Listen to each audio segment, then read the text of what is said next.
that the sun shines down its power to all the world and makes the wind blow strong as it will. I wonder how gentle rains can fall upon the land, so lovely earth can stay lovely still. Hello, ladies and gentlemen. This is Energy Week with George Harvey, Tom Finnell, and guests. That's Tom. Finnell here. Our guest, Diego Angarita. Yep. Raise your hand. And Phil Cherry. And I am, of course, George Harvey, for those of you who don't recognize myself, because I'm in my Santa Claus impersonation costume. What we do here every week, every day I go through the news looking for things to post at my blog, geoharvey.wordpress.com. And I put 10 or 15 items up, which means that I have to look through usually about 250, 300 headlines.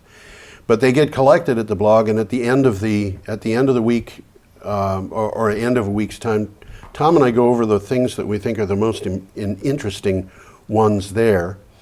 And we do that for Energy Week. And so what we're going to be doing is just reviewing the week's news starting on Thursday, May 14th. And so everybody's ready. We're just going to launch into this. Our first item comes from Clean Technica. It's what I called an opinion piece called "Let's Get Straight, Tesla Powerwall Does Equal $3,000." Something we've been assuming and seen all over websites is apparently wrong. The assumption has been that the $3,000 price for a Powerwall is the wholesale price. It is the retail price. SolarCity's higher prices have included installation. Yeah, so the takeaway is that the $3,000 is what you pay for the unit. Yeah. But you got to install it. Right, and actually for some people, that could be very expensive. The installation is expensive. You need to have an inverter and a number of other things going on there. But in case you want, Solar City has a deal. Yes. You can lease it. Okay. It's $5,000 a year, $5,000 for a 9-year lease. That sounds pretty good. That includes installation. I believe so.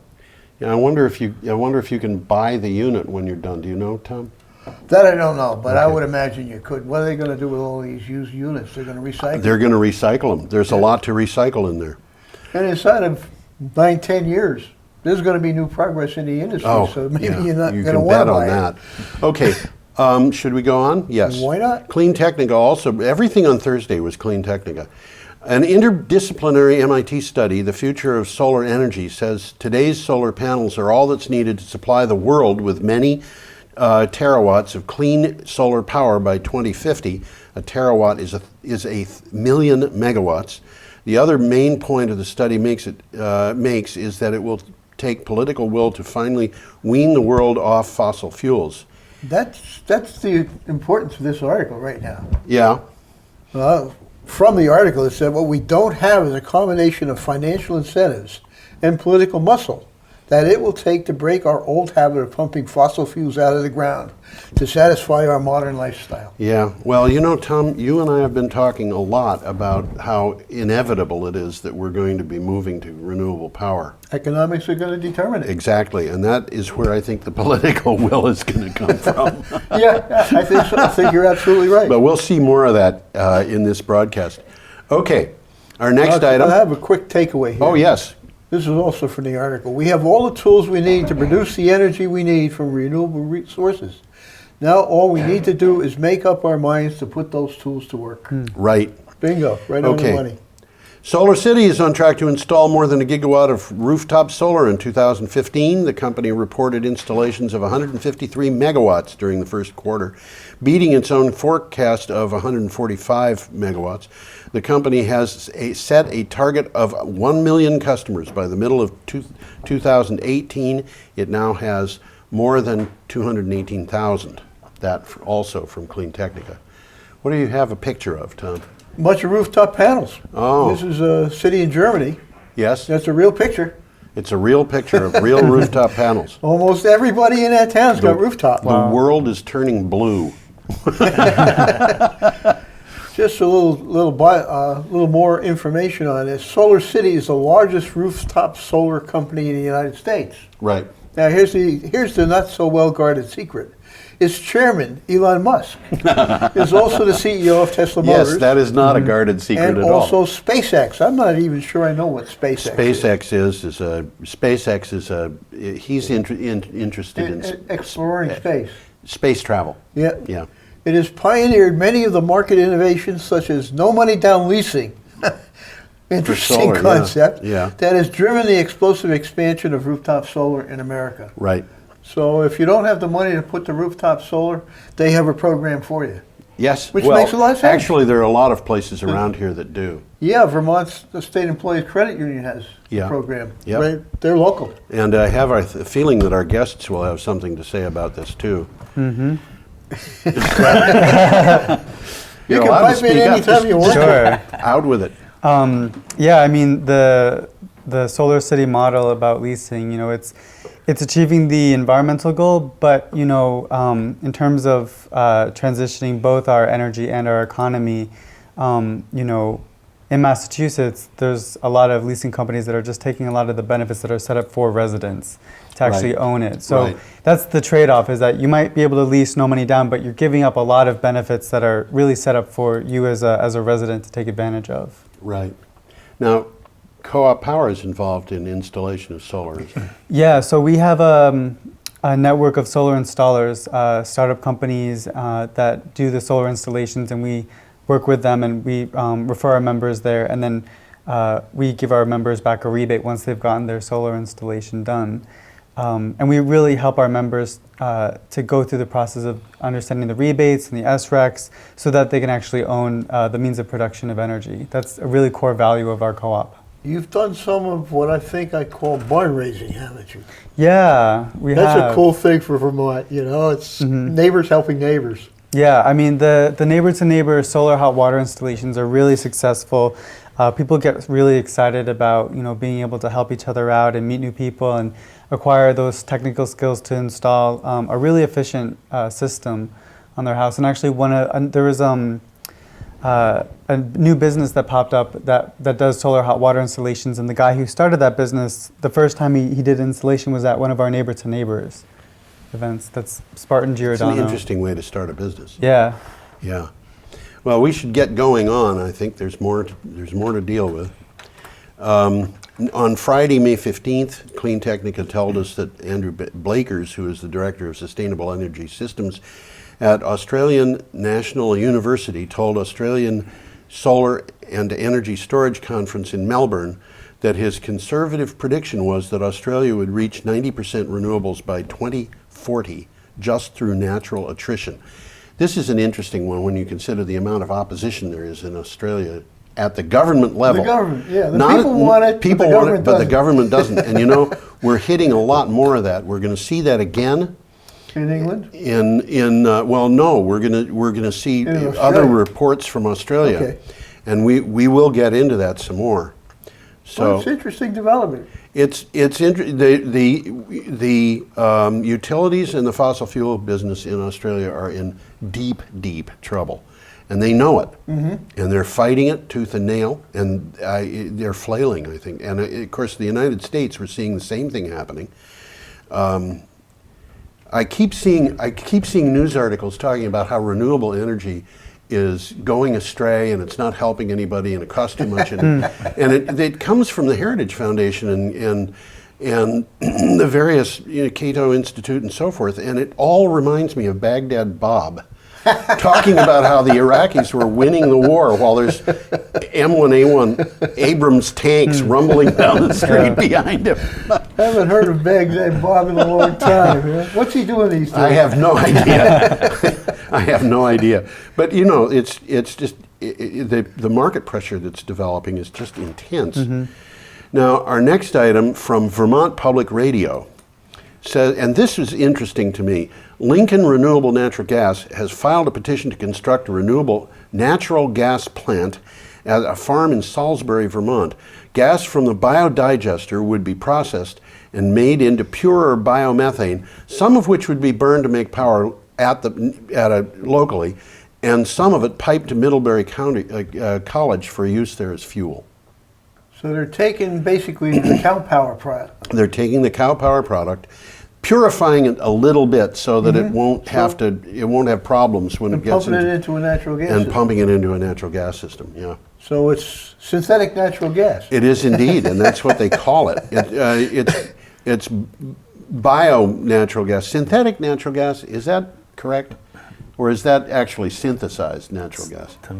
My definition would be synthesized. This would be bio. This would be biomethane. Right. Yeah, synthesized natural gas can be made by breaking water apart, taking the hydrogen and combining it. Chemical process. It's a chemical Yeah. process. There's a bunch of different processes. And this is basically made by biological process. Yes. Fischer-Tropsch, does that go to Fischer-Tropsch. methane or does it go to methanol? I've forgotten. It produces methane gas gas. Okay. Then you can rearrange the molecules to make other chemicals. You can go from any carbon molecule to any other carbon molecule if you just know how to do it, so I'm told. Okay.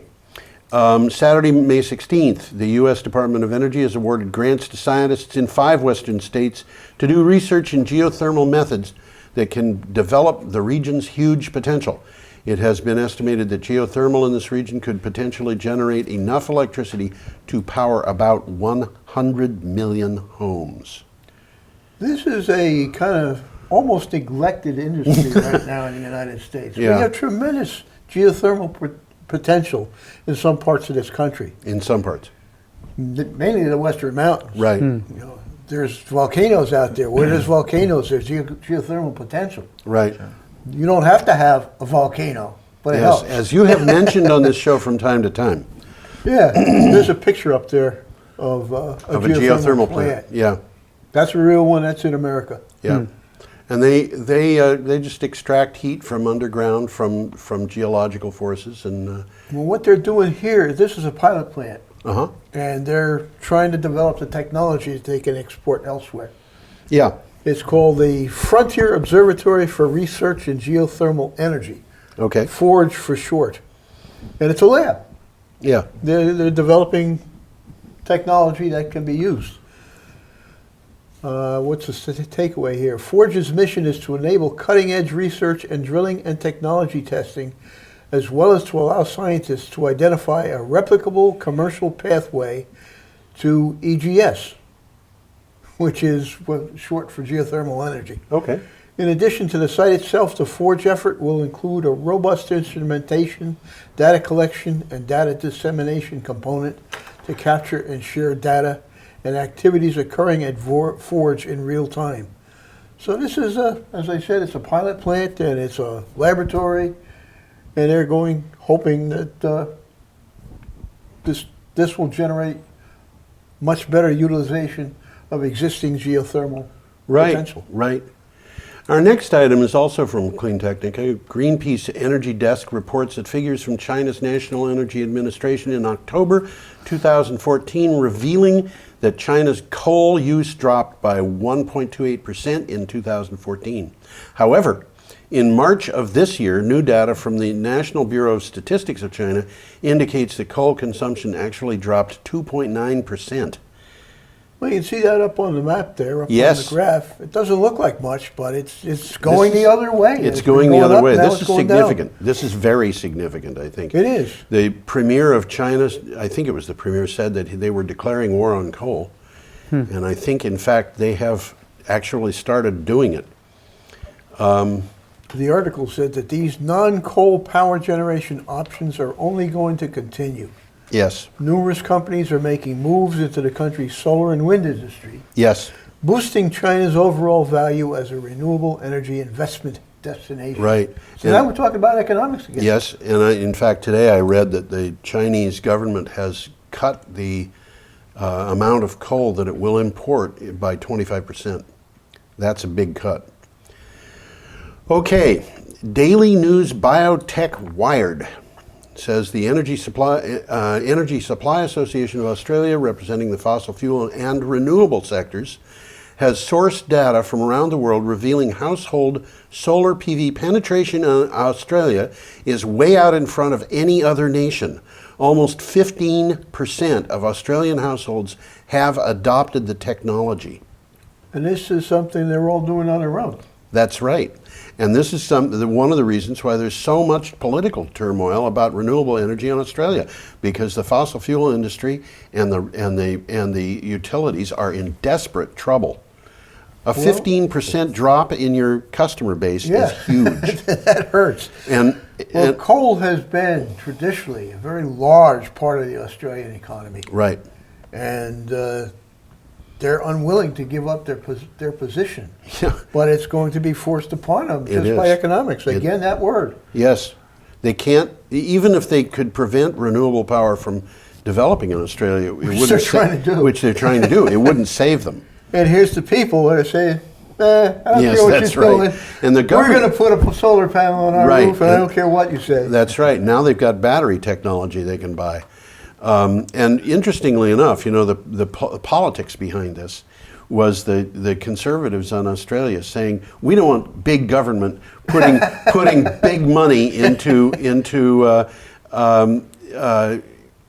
supporting these businesses, these overpriced renewable energy businesses. Can you say hypocrisy? Can you say hypocrisy? They're taking the money away from renewable energy. What are they doing to it? With it, they're not Put it putting in it their own pockets. They're using it to subsidize coal. Yeah. They're literally, it's crazy. But the people aren't going to put up with that forever. Okay, virtual power plants. Oh, I love This is an virtual interesting power article. plants. Very interesting article. Isn't it fun?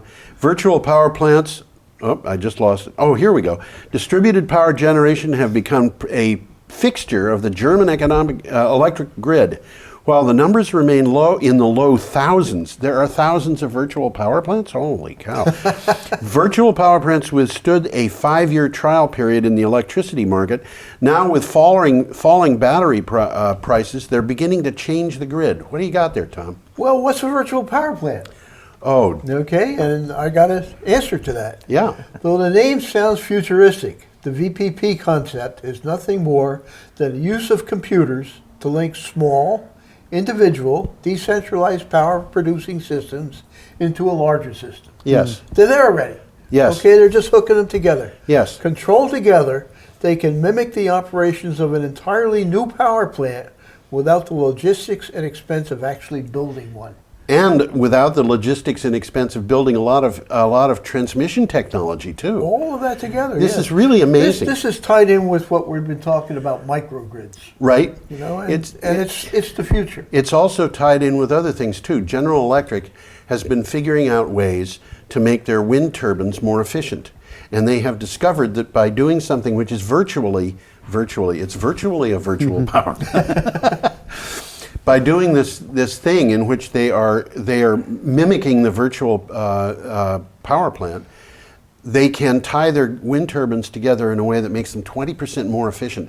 20% increase of efficiency by changing computer software and adding a few computers And is basically really they're impressive. They're tweaking the performance of each Turbine, turbine yeah. in a large number of turbines. Yeah, this is The wind's not blowing too much over in the west. We'll slow down over there. It's stronger over here Yeah. in the east.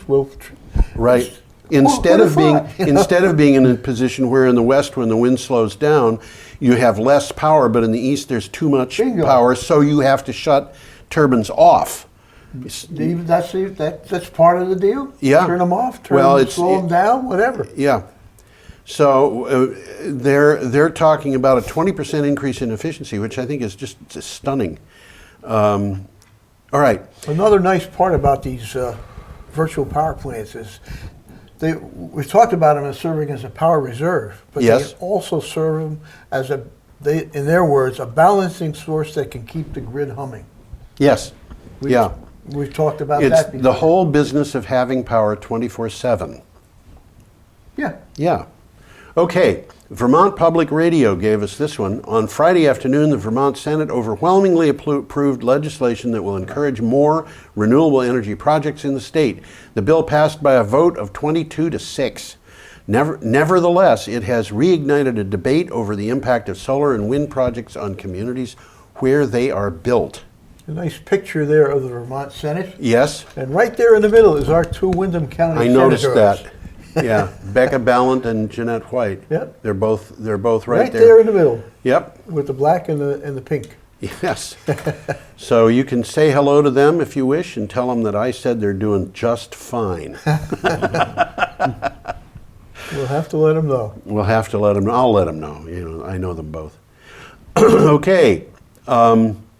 The Los Angeles Times on Sunday, May 17th, told us after 4 years of drought, production at some California dams is expected to be less than 20% of normal because of low water levels.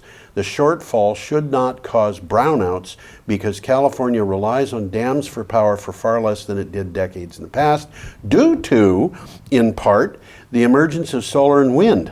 But there's a solution. We just have to build more dams. Yeah, you know, as I was reading this, I was thinking about that very thing. If they built more dams, it would mean that you'd have more places for the water to stop in the river, which means But that you got no more water. you got no more water, so you can have smaller amounts at each dam, which means that instead of getting 20%, you're going to get 0%. Well, we're referring to here are some remarks made by Carly Fiorina.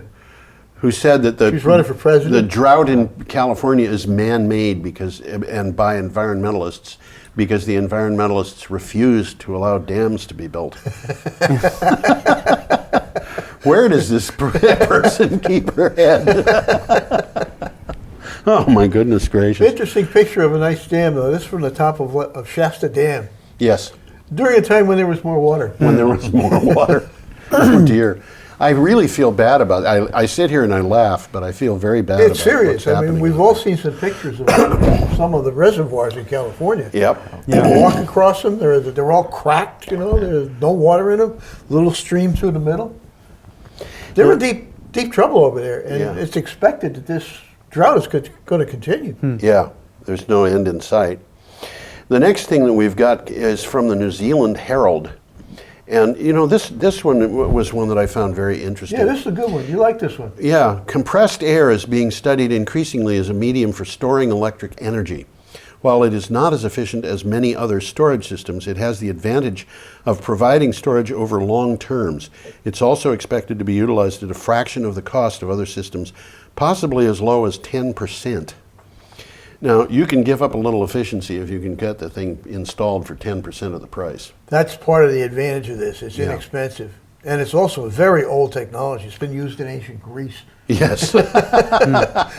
And a little takeaway here, the technology can be used to store large amounts of power for weeks at less than the cost of batteries. Right. You need bulk storage to support all the renewables, and compressed air technology is pretty much the only technology to do that long term. Well, you know, The batteries are short term. right. This all puts me in mind of that huge, what is it, 3 gigawatt wind farm that they're putting in Wyoming. Do you remember that? And they were I don't running. remember how many There's gigawatts, there's but it's two. huge. There Yeah, are there's two. a couple of them going in. Two of them going in, but one of them, my recollection was that it was a 3 gigawatt wind farm that was going to supply power to San Diego. That's correct. They're And- running a power line. And they're running the power line through someplace in Nevada or Utah, I've forgotten which, but past some Maybe salt both in domes. order to get down to San Diego. Yeah, past some salt domes. Mm-hmm. And the salt domes had been opened up by the brine industry so And that there were they're salt doing nothing. caverns. They're doing taking the nothing. salt out of it. Yeah, and so what they're planning on doing is running the power instead of all the way to San Diego from this wind farm. They're running it to the salt domes where they're compressing air. And then Store it. to store it, and then the compressed air will provide power to San Diego When it needs it. when it needs it. So they've got this Makes sense to me. huge battery, and these salt, you know, the salt caverns. Some of those caverns are like over 1,000 meters tall. They're gigantic. They're like a bottle that's 1,000 meters by 200 meters. This Great is big underground big. bottles, yeah. Yeah, we had one of those things collapse a couple of years ago at Bayou Corn in Louisiana, if you remember that. Yeah, somewhere down south, Yeah. yes. I've seen pictures of it. It's a disaster. Man, and they had It's a sinkhole. it's a sinkhole, and Houses are falling down in it. they had I don't know how many of these things in a salt dome. There were 80 of them or something, and many of them were being used to store natural gas. Wow. Right. But the one that collapsed, fortunately, was not storing natural gas. So they were getting natural gas leaks and oil leaks and things like that going on, and natural gas was coming up in people's wells and stuff like that, but not the way that it would have been if it had been a. One of them exploded. You know, these things have been doing this for many, many I got years. pictures of that. That's quite a disaster too. Oh, It's man. a huge crevasse in the earth. You know, I mean, this is a half a mile across. Where was that, Tom? It wasn't in the States. It was okay. overseas somewhere. Yeah. I'm not sure where. I had some pictures of it. Yeah. It's desolation. Yeah. Well, our next item on Monday, May 18th, comes from C News Renewables, which I really like because they always put really interesting pictures in, which they Yeah. get from Wikipedia, I think. That's There's my a nice recollection. picture of a wind turbine in England. Yes. I think I snitched that from them. That brown field is probably canola oil. I mean, canola plant. Yes, 'Cause okay. There they are brown. Giving local communities powers to stop onshore wind farms is one of the first things on the agenda for the new UK Energy Secretary, Amber Rudd. Personally, she says she enjoys the turbines, but her position is that they cannot be built on scale in places where people do not want them. And, you know, this is something that I found interesting because I know that a lot of communities in the United States are saying we need to have local power over this, which I don't disagree with. But her purpose may not have been to prevent wind turbines from being put up. It may have been exactly. They were kind of forbidden for a while. They have been kind of forbidden for a while. And what she wants to do is give people the final say, which Well, we kind want of- one. Yeah, Y- what's it yes. gonna do for us? And we So- saw down in Massachusetts, was it Situate? yes, One wind turbine is covering all of the expenses of town government. Wow. yeah. Well, that was a special deal, but you know, this is one of the things that I think people should think about as they think about wind turbines. Is what if somebody's coming along and offering to put in a wind farm, what's the special deal you can get out of it? And you know, in this part of the world, people talk about wind turbine syndrome and stuff like that. I keep coming back to this because I keep coming back to what that's all about. People in the Northeast Kingdom say, well, we know all about wind turbines because we've got wind farms here and we know all about. Sorry, they don't know all about it. If you want to know all about it, go out west where people don't live near wind farms, they live in them. Yeah, they live right in, right. They live in them. And you know, the wind farm at Roscoe, Texas, I think is a really good example. It's half the size of Rhode Island, isn't it? It's 100,000 acres. It's a huge place. It's a huge place. All and farms and- They've got communities in it. They've got, you know, stores, businesses, gas stations, schools, churches, and lots of houses. And the people who live there say, yeah, we like it. And you say wind turbine syndrome, they say they only have that in places where they got anti-wind activists.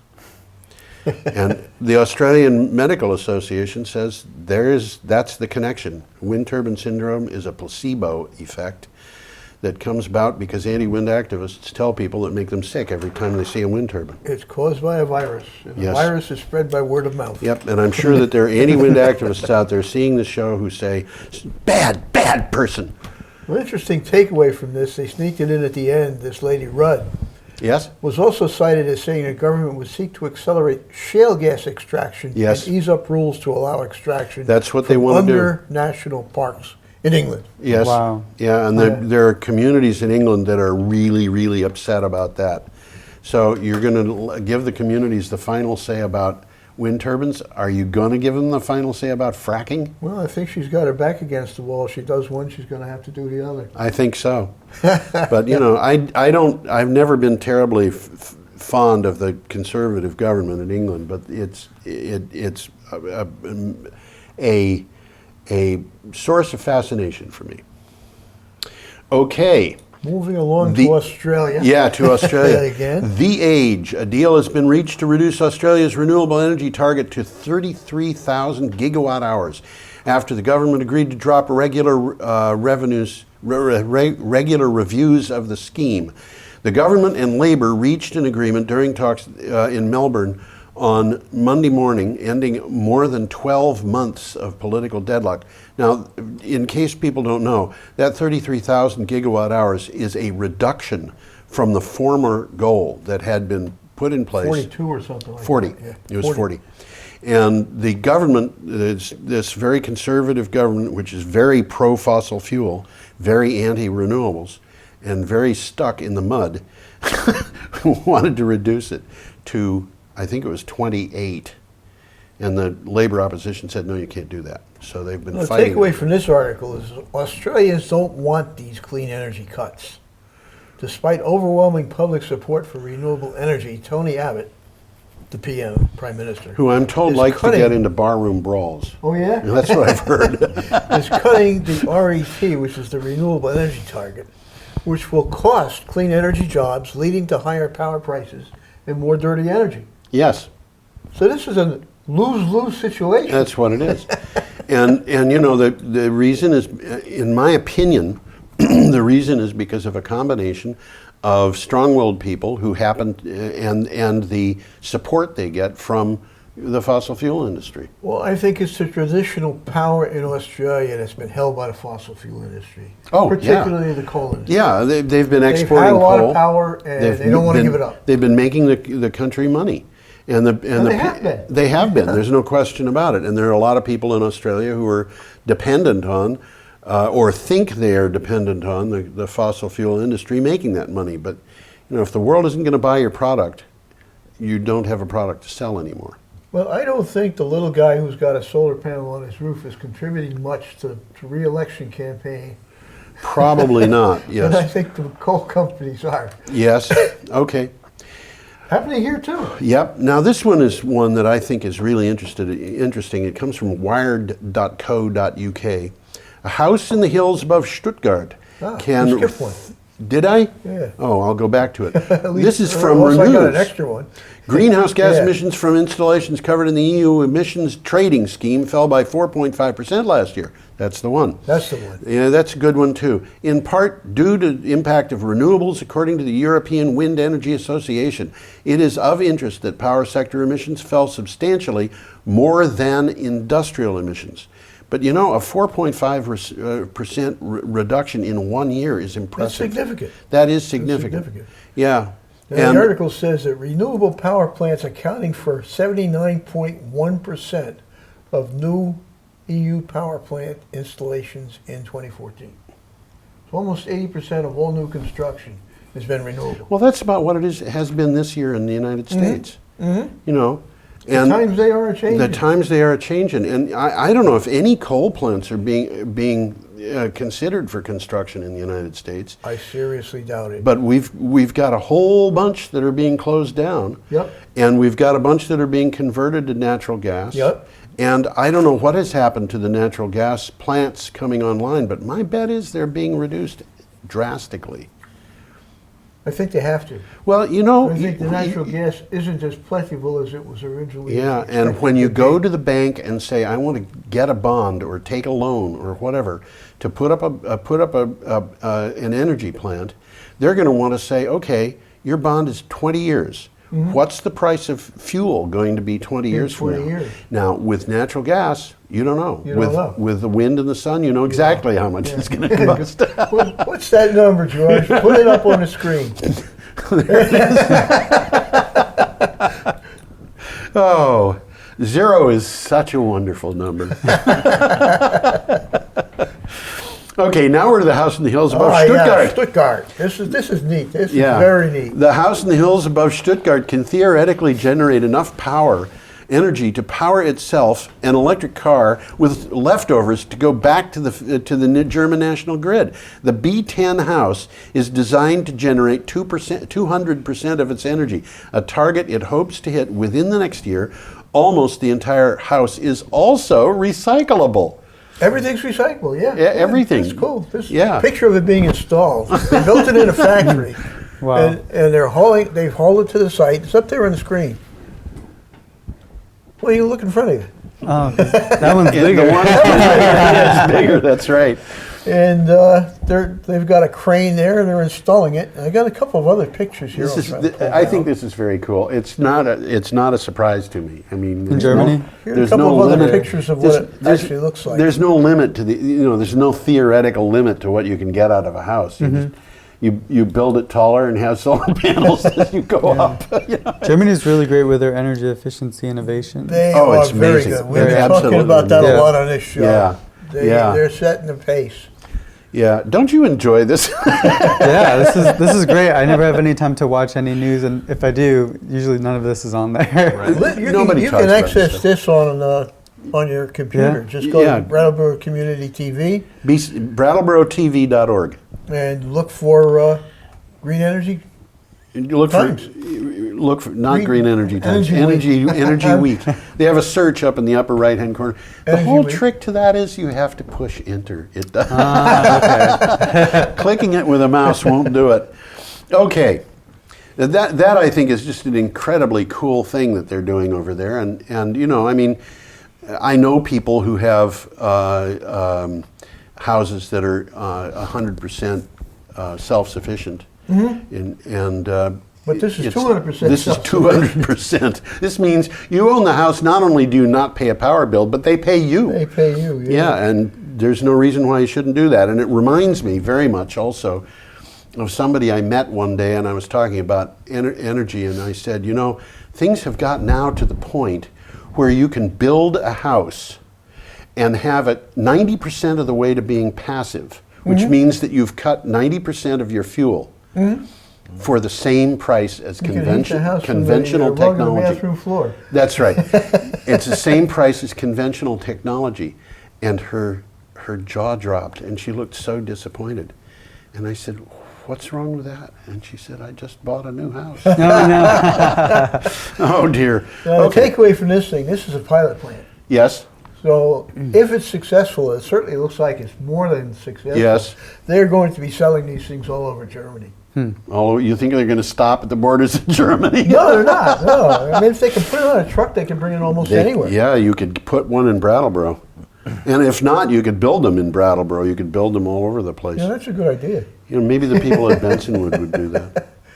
Okay, Australian Financial Review says Sask Power's 140 megawatt Boundary Dam coal plant has an operating carbon capture and storage system, first one in the world, by the way, which captures 90% of the carbon dioxide it produces. Now, what do you do with carbon dioxide?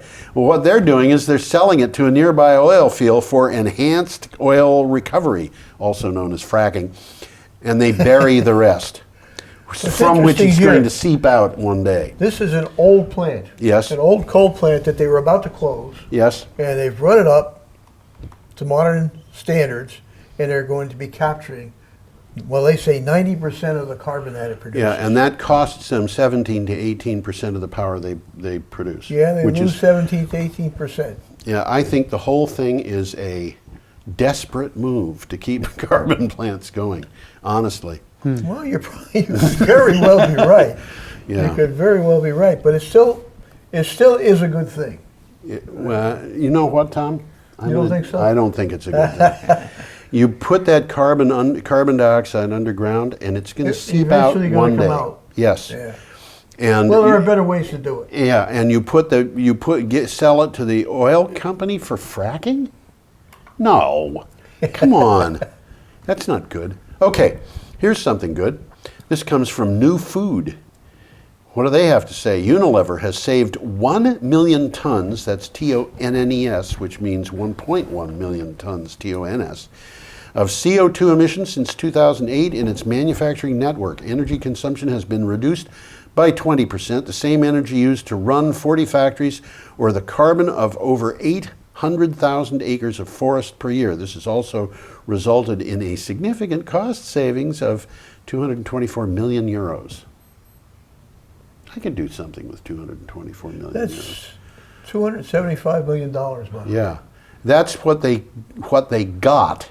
In other words, the efficiency and the cost and the improvements for environmental programs that they introduced saved them $275 million. Wow. That's very significant. It's a big company. But they're saving Unilever a is a lot of big money. company. Unilever is one of the member companies of Ceres, by the way. Is it? Yes. Well, that Hardly goes a along with surprise. this article because they've Yeah. been using renewables Oh, yeah. to a great, to Hardly their a great surprise. advantage. Now, we are up to May 20th. And Oh, this is interesting. now I've got to get back to May 20th because my computer decided it wanted to go to Friday again.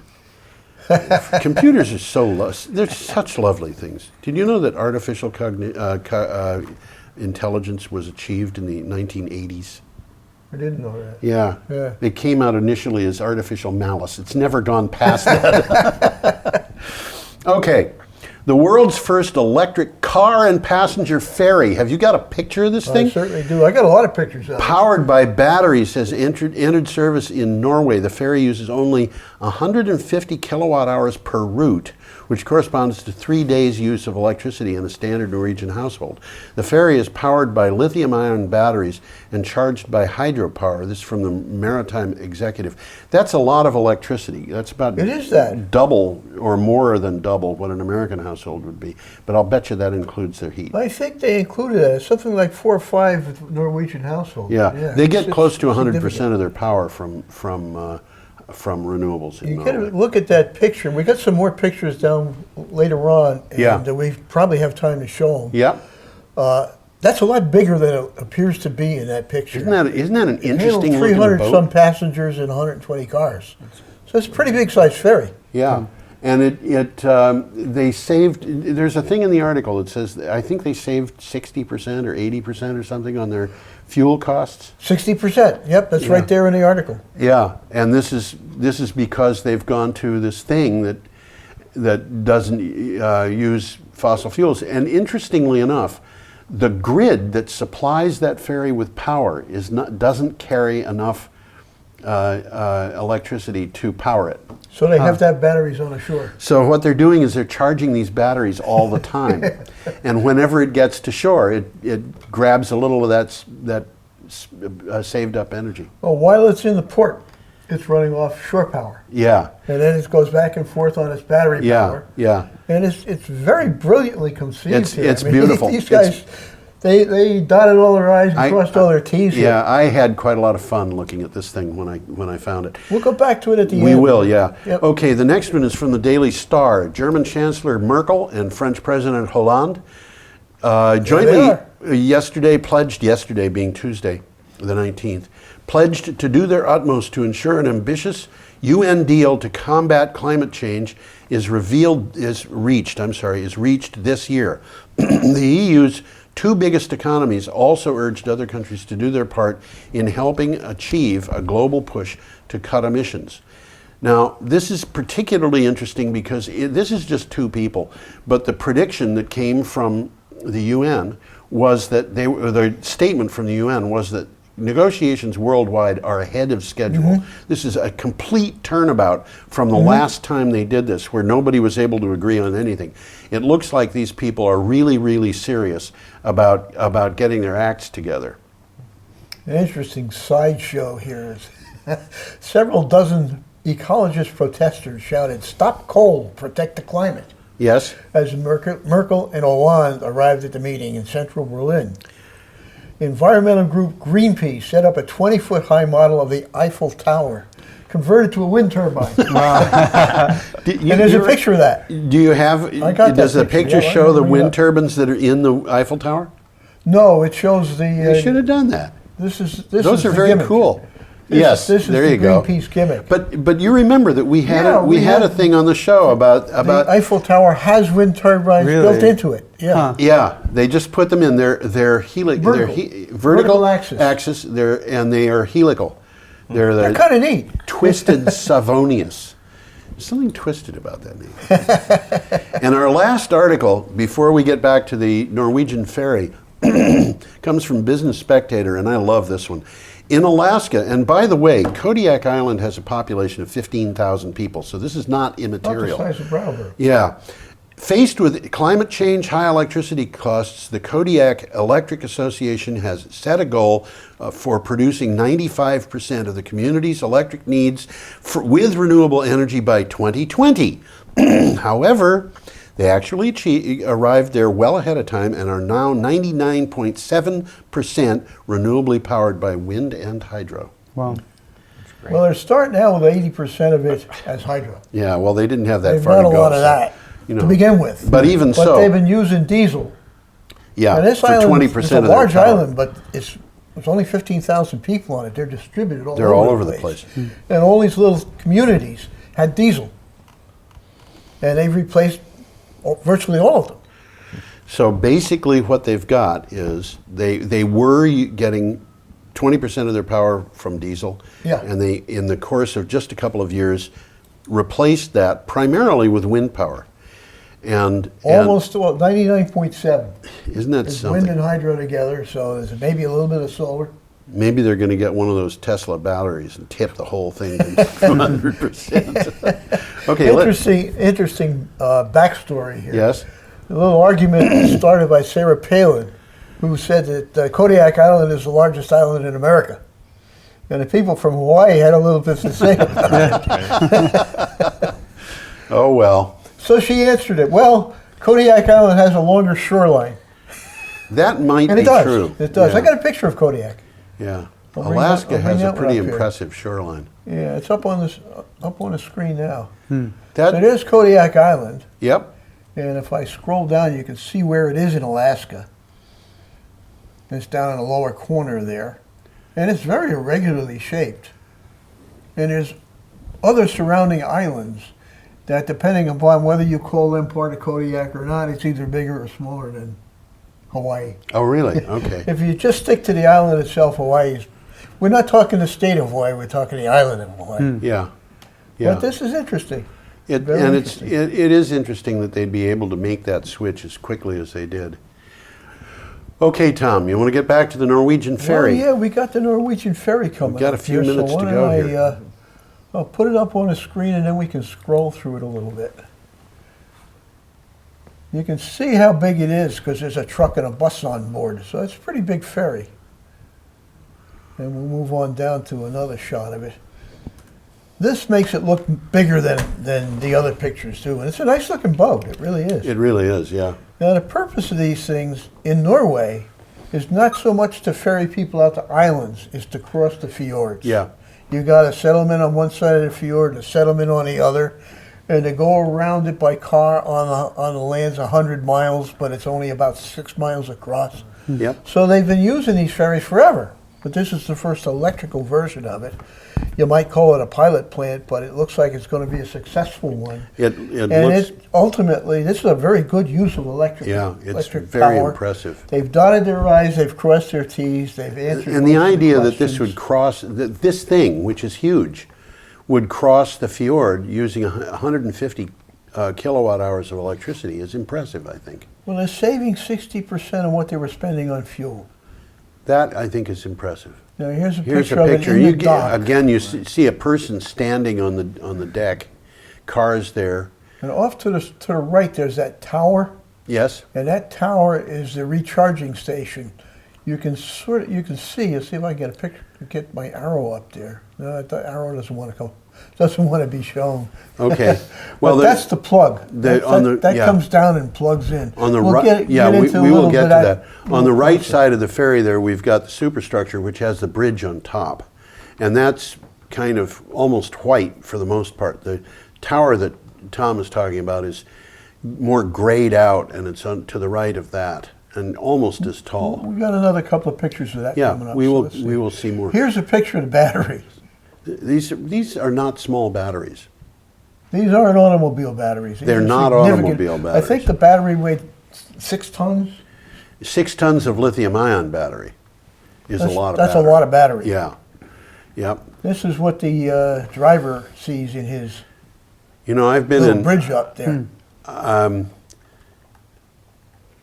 I've been in Jason's Tesla, and it's more complicated looking than that. And here's that tower we were just looking at. Yes. Interesting. I wonder And- what's Norled. That's the company that is running it. That's the name of the company that runs this Norway. ferry. I'm sure Nor has something to do with Norwegian, and lead means something in Norwegian. I don't know what. And it looks like a Puerto Rican I know, flag I was thinking, up that's there. why I was asking. I was like, is that a Puerto Rican company? I think it's the logo. Yeah. The power on the left powers the ship, and that's the giant plug that it plugs into at night.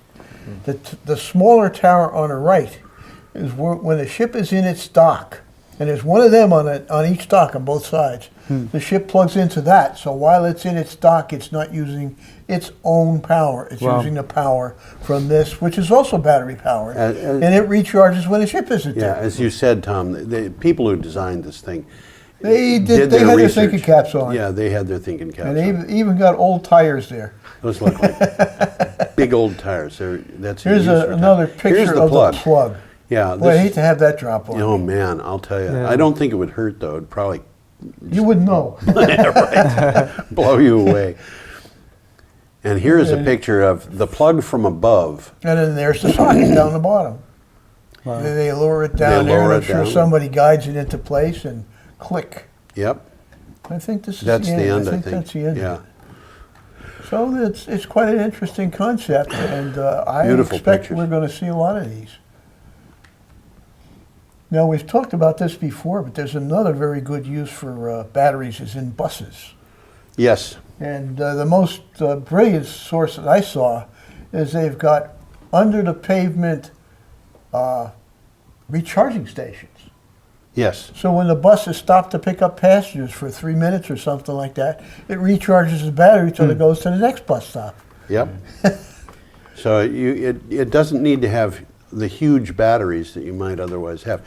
Listen, we've got what is it? About 9 minutes left, Tom? I think we've got about 9 minutes, yep. About 8 really, because we've got to have the credits taken care of. They get edited in after the program. We have guests who have been remarkably silent, I think. And what I'd like to do is bring them into the act here. When we have guests on the show, we generally do 2 shows. One is the regular Energy Week show, which we kind of flew through today, and the next one will be dealing with what they want to talk about. And what they are doing is or what they will be doing, and this will be seen on Channel 8. So I would suggest anybody who wants to know about it, wants to know more about it, will go there. And I suspect people really should want to know about this because it's important. These 2 gentlemen are from Co-op Power in Greenfield, Massachusetts. And they are, or are you? You're from Northeast Biodiesel. Is that part of Co-op Power, or is it a subsidiary or what? It's a subsidiary. It's a subsidiary. So you're both with Northeast Biodiesel? I'm with Co-op Power. You're with Co-op Yes. Power. Okay. So I only lied halfway. What has happened here, and this is something that I think is really significant, is that Co-op Power has been working for years to get Northeast Biodiesel going, and the goal there is to have a plant that can get waste cooking oil, basically vegetable oil from various, but most of it I would guess is cooking oil. Yes. And that oil is converted into diesel for use. And it makes a superior product to the one that Mother Nature makes underground, which is dirtier. And you're here, you're in the final push now, as I understand it. That's correct. Look at the building. The infrastructure is in place. There's several tanks in the process. The biodiesel processor itself are purchased and installed, and we're working through finalizing the permitting process and buying the rest of the assets to complete the plant. So the process engineering design is done. That type of pre-work has been finished. All of the equipment has arrived? Not all. Okay. 50 to 60%, I would say. Okay. And my understanding is that you're in a push to borrow the final amounts of money that are going to be needed to put this together. We need a little bit more funding to finish purchasing the equipment and doing the commissioning of the plant and getting into startup, purchasing the initial feedstocks and getting the plant ready to go. Now, your feedstock is Recycled vegetable oil. which you collect from restaurants. Yes, within the Okay. community. So like And how will you be marketing the biodiesel? also through the community, through Co-op Power's members, we're looking at developing fueling stations within those communities. So the Co-op Power Okay, so members there'll be can a purchase Co-op the Power gas station in effect. yes Cool. biodiesel station. Does Well, that I got mean a any- diesel car, so I'm very interested. Great. Yeah. Does that mean anybody will be able to buy your diesel, or will it be just co-op members? Initially, it's through the Co-op Power members, but you know, I would say as we grow and things happen, we'll make it available to others. My understanding is that co-op power's membership costs are really not very high. Yeah, I mean, we have different kinds of memberships. I think if you go to slide, Well, we got the 13. slides, so let me pull up the slides. sure. I'll let you click the Okay. arrows here, see if it works. Yeah, it's working. Sure. So It's up on the screen. You can. Well, it's not on the screen yet, so let me put it on the screen. Come yeah. on, you. So There you go. There it our is. standard membership is $975, and then we also have a farmer membership option, which is $750, and we have a limited resource option, which is $500, and then there's a buying group option. So folks can participate in our home heating oil and propane buying groups. And And then that's- you've got another option, the green worker. Now, I never heard that one before. Yeah, so for like us as workers that we work for the cooperative, we have an opportunity to become members for $50. So that's how I'm a member of Co-op Power is. I work there, and so I'm a worker owner member. And so we let folks pay over a longer period of time. This is a one-time membership fee, and it entitles folks to a whole list of membership benefits. But really what it comes down to is our members really want an easier way to get off of fossil fuels. Right. That's really the core of it. And there's an understanding of the economies of scale. We see what's happening in Germany, and we see the real passion in Australia and what's happening in other countries, and we're doing it right here in the Northeast. Right. So members, we've been working for 10 years on neighbor-to-neighbor solar hot water installations, trying to bring down the cost of that. This is the bond raising kind of thing. The bond raising Yeah, kind of thing, yeah. And we have energy efficiency crews in Boston and Western Mass that are helping our members reduce as much of their energy usage as possible. And then we have relationships with solar installers and other companies that are giving our members good financial rebates and incentives to both reduce and go renewable.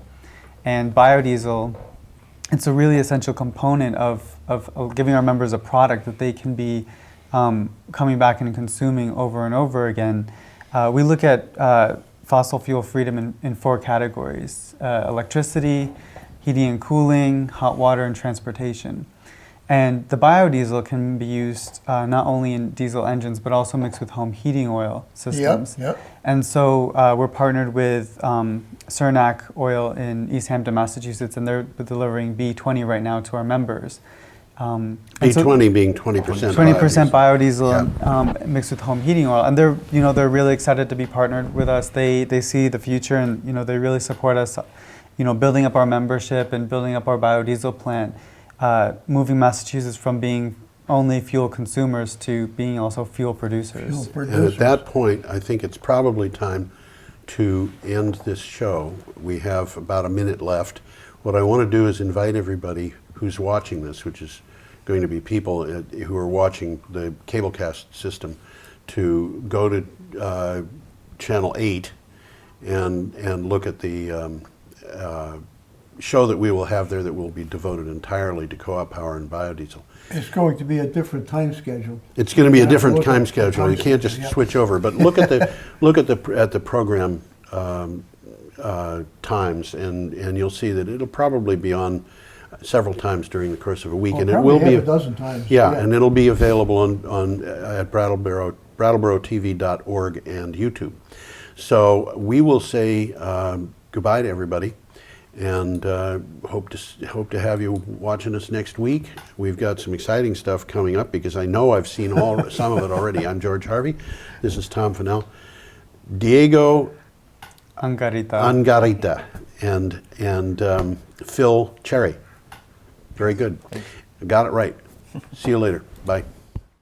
I want to point out that the sun shines down its power to all the world and makes the wind blow